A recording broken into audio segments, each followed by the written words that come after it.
jeudi 1er juin 2012, c'est la journée de l'année pour la coalition internationale, la journée mondiale pour un tourisme responsable. Cette année, on débat sur comment faire face au changement climatique dans le tourisme.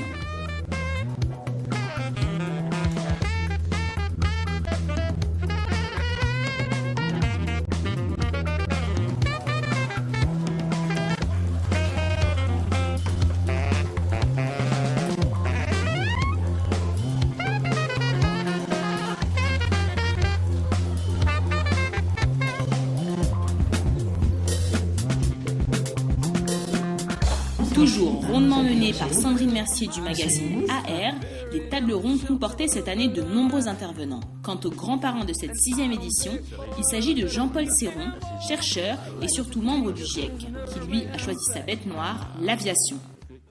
Fin de l'hypermobilité et développement de voyages plus lents pour des séjours plus longs. Il faudrait aussi qu'on résolve cette tendance qu'ont les gens à s'échapper. Il faudra agir sur la réglementation. On peut très bien envisager d'interdire l'utilisation de l'avion sur des distances où il y a un TGV disponible. Pourquoi pas ? La région Île-de-France a bien compris l'appel de M. Serron et désire mettre tout en œuvre pour rendre les Franciliens responsables face à leur séjour.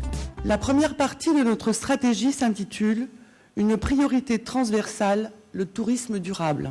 Nous souhaitons développer l'offre d'écotourisme, sensibiliser les acteurs et les citoyens aux enjeux du tourisme durable.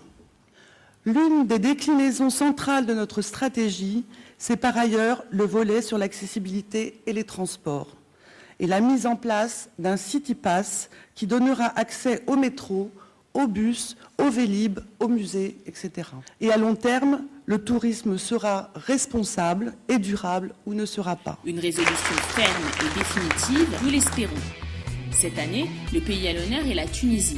Et pour cette journée, nous avons eu la chance d'avoir le Premier ministre tunisien qui nous explique sa vision du tourisme responsable. Parler de tourisme responsable, nous, en Tunisie, c'est vraiment plus global.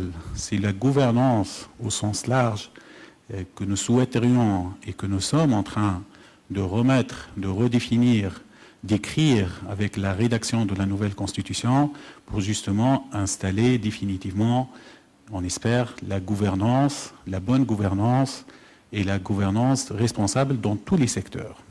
Et dans l'avenir, nous aurons, je l'espère, au moins pendant ce gouvernement-là, rétablir une vraie responsabilité de l'employeur par rapport à l'employé et lui assurer toute la sécurité et de travail. Et c'est également responsable. Et le tourisme qui emploie plus de 400 000 en Tunisie, c'est très important qu'il adopte ces valeurs de responsabilité et de gouvernance. Autre exemple, suivi en Tunisie dans le village de Chnilni, où les touristes comme les habitants font beaucoup d'efforts.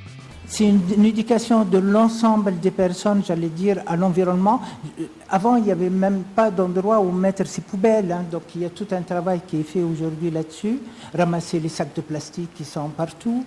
Limiter la consommation des ressources non renouvelables, surtout l'eau. Alors, le gîte Kenza, puisqu'il s'appelle comme ça, lui, il a mis en place tout un système pour qu'on ne consomme pas trop d'eau. Par exemple, au début, on pensait que les touristes habitués à aller aux hôtels utilisaient pas mal la douche, etc. Eh bien, on s'est rendu compte que non. D'ailleurs, la Palme d'Or est donnée aux Allemands qui, quand ils viennent là-bas, ils sont vraiment dans une optique de... attention, on est dans un contexte un peu particulier, donc il faut qu'on fasse gaffe à l'eau, etc. Et même certains touristes, et ça c'est intéressant, les réflexes, amènent leur propre drap qu'ils utilisent pendant leur séjour pour éviter qu'ils soient lavés là-bas et qu'on utilise de l'eau sur place. L'année 2011 avait été définie comme l'année de la maturité. Cette année est celle de la mobilisation selon Julien Buot. Alors, que peut-on attendre en exclusivité pour l'an prochain ? L'année de l'appropriation, je ne l'ai pas annoncé tout à l'heure, mais on a une petite idée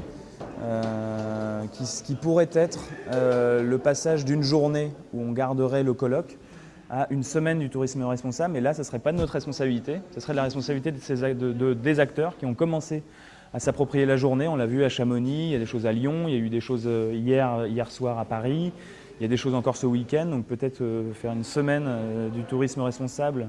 Mais là, on laisserait les acteurs s'approprier cette semaine. Voilà, ça peut être une idée. Alors, mobilisez-vous pour faire de cette 7e édition une journée inoubliable dans votre région.